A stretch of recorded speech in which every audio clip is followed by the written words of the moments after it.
What's up, horror fam? Steven aka Bojangles here. And come closer, my friends. I have something scary to show you. Never get out of bed again! We're friends to the end, remember? Set it off!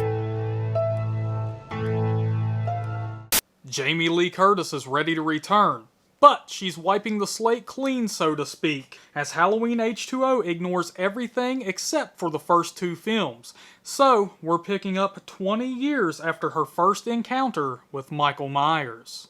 Still waiting on that heifer, Julio.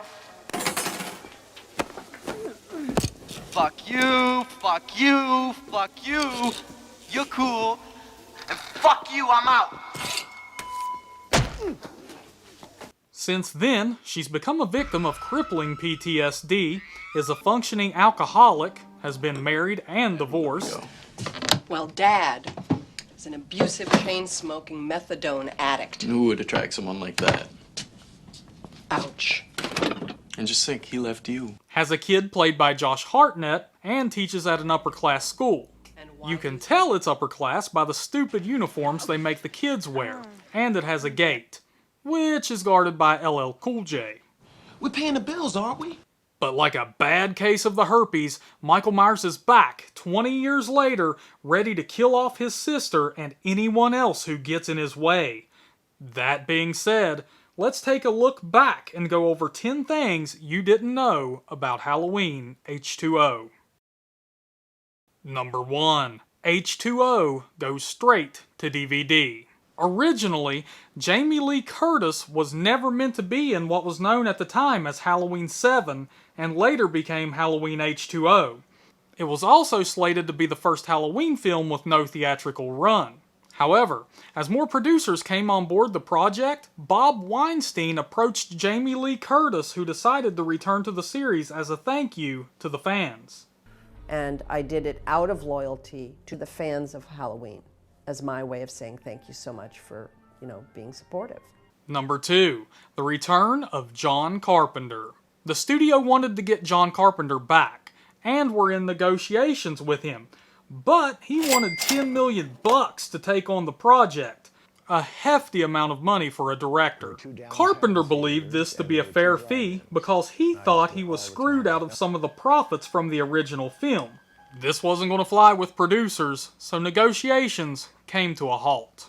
Number 3. Psycho Easter eggs. The character Norma is played by Janet Leigh, Jamie Lee Curtis's mother, who is most known for her role as Marion Crane in Psycho. There are plenty of nods in Halloween H20 that poke at this fact. First, her character's name is Norma, which is the name of Norman Bates' mother. Second, she's standing in front of the same type of car that she was driving in Psycho. Even the license plate on the front is the same. Last but not least, do you hear that slick little score that's playing in the background? Oh, Miss Tate! Does it sound familiar? Number 4. The return of Donald Pleasence. A lot of people assume that in the beginning of the film, a sound clip of Donald Pleasence's legendary monologue from the original Halloween can be heard. The blackest eyes. The devil's eyes. Unfortunately, this is not the case, due to all of the noise and music you can hear behind Loomis while he's delivering the speech. The blackest eyes. The devil's eyes. They were unable to clean up the audio and use it in H20. Instead, they cast professional voice actor Tom Kane to deliver the lines. It must have been the 50th take. I read the thing again, and the guy went, yes, that's it. That's Donald. That sounds like Donald. Do you all think he did a good job? The blackest eyes. The devil's eyes. The blackest eyes. The devil's eyes. Number 5. Introducing Josh Hartnett. Halloween H20 was Josh Hartnett's first film, beating out The Faculty by a couple of months. Hartnett had actually auditioned for The Faculty first, and was so impressive at that audition that the Weinsteins called him up and said they would also like him to audition for Halloween H20. And he nailed it. He ended up shooting both movies simultaneously. Damn, you're good. Number 6, The Copycat Killer. Adam hann-byrd was cast as Charlie during a time when there was an early version of the script in which he would play a copycat of Michael Myers. Of course things wouldn't go well for him because Myers wants to hog all the kills for himself. The script was later rewritten, obviously, but they kept the same actor on board for the character. And about 2 or 3 weeks later, Steve gave me a call and said, we're rewriting the script. We really want you to be a part of it, and we love what you did. But as things change, I think you're going to wind up being the horny best friend, which I was fine with too, because that's always fun. Number 7, the many different masks. There were 3 different physical masks used during filming. The K&B mask was the first, and is most known for being very bland and featureless. Director Steve Miner loved the look of it, but the studio did not. So, this mask got axed after 2 to 3 weeks of filming. The studio brought in makeup effects artist and cult director John Carl Buechler for the second iteration of the mask. Buechler decided to use the mold from the Halloween 6 mask, but with influence from Miner, he muted the features as much as possible. The studio wasn't a fan, so you only get to see it one time in the movie. The first time you see Michael in the film, that is the only time you see the actual mask from part 6 and H20 is that scene. Finally, the studio hit up legendary makeup effects artist Stan Winston to design a mask, which they liked and decided to go with for reshoots. However, they only reshot close-up scenes using this mask, so you can still see the K&B mask in some of the wider shots. Did you notice how I stressed there were 3 physical masks in the movie? Why would I do that? Well, there's one mask in the movie that is not a physical mask. And a lot of you all probably already know about this because it's both horrible and obvious, which makes it horribly obvious. But in Charlie's death scene, Michael is wearing a CGI mask.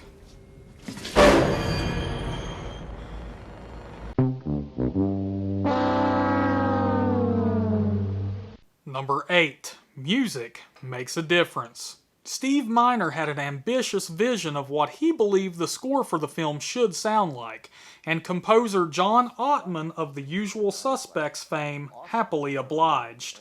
Unfortunately for Ottman, the score just didn't seem to fit. When we were on the mixing stage at Skywalker Sound and we started to mix it in and discovered very quickly that the score was like it was for a different movie. The score was too ambitious, too over the top, too orchestrated. The studio wanted something that didn't stray too far from your typical slasher score. We tried a version with all of John's music in. We tried a version with like half of John's music in, and each one was resoundingly rejected by the studio.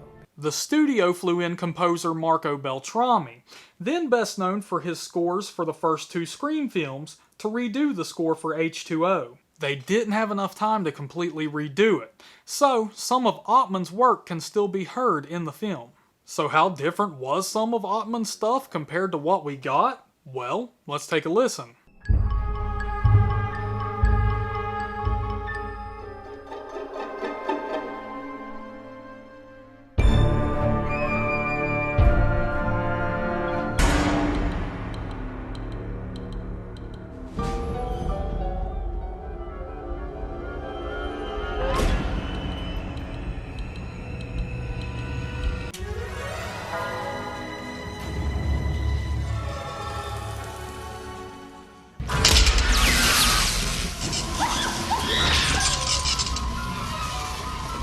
Now I have to ask, which score do you like better? Number 9. Connecting the franchise. As I said before, Halloween H20 ignores every entry in the franchise except for the original and Part 2. However, in one of the earlier scripts, there would be a scene that connected H20 to 4, 5, and 6. A student in Laurie Strode's, or Carrie Tate's class, is doing a report on a book that was written about Michael Myers, and goes on to mention Jamie Lloyd, who would be Carrie Tate's daughter. This is some of the dialogue from the student in the scene. Ironically, Laurie survived that night, but was said to have died in a car accident years later, leaving behind her only daughter, Jamie. The book maintains there is truth to the rumor that Laurie Strode is actually alive and well and living under a new identity, claiming that she gave up her daughter for adoption to protect the 8-year-old from her psychotic uncle. Bad idea. Last Halloween, Jamie's mutilated body was found in a barn just outside of Haddonfield. The scene would also include flashback sequences, showing scenes from the previous films featuring Jamie. Carrie Tate would then run out of the classroom and go to vomit. There's no record of these scenes ever being filmed. Do you think they should have left it in? Number 10. How will it end? Much like Halloween 6, there were numerous endings attached to H20 at one point or another. Some people wanted this to be the end of the series, while others did not. It's probably best if I just let the writer himself explain it. I got a phone call from Bob Weinstein, and they wanted this to be the third and final installment of the trilogy, Halloween 1, Halloween 2, Halloween H20. So they wanted to end it with Michael Myers dying, Jamie Lee just ending it. They said, but Mustafa doesn't want that. He doesn't want to end it, of course, because it's his bread and butter, bottom line. So, there were multiple endings suggested where you don't actually see Myers die.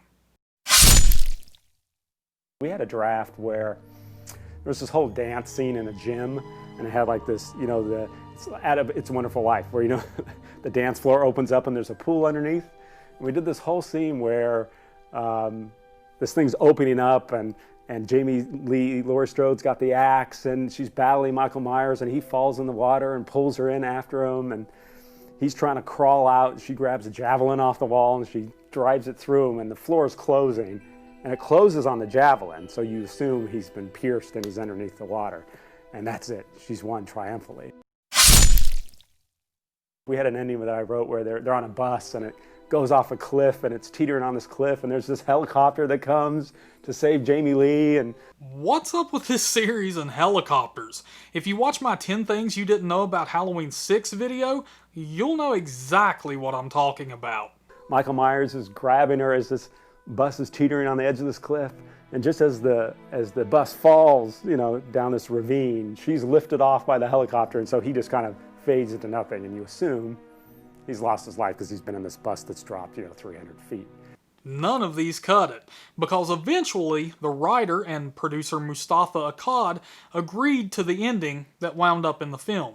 Kevin Williamson went to Mustafa and said, you see, it's a guard that he switched bodies with, so in Halloween 8, you're going to find out that wasn't Michael at all. And Mustafa was on board. And that's it for this Halloween, but don't lose your head over Michael Myers, because he'll be resurrected in the sequel. So, make sure you come back for when I go over 10 things you didn't know about Halloween Resurrection. Until next time, my friends, look horror, listen horror, talk horror. He's dead. He's dead. I say we take off and nuke the entire site for Morbid. It's the only way to be sure.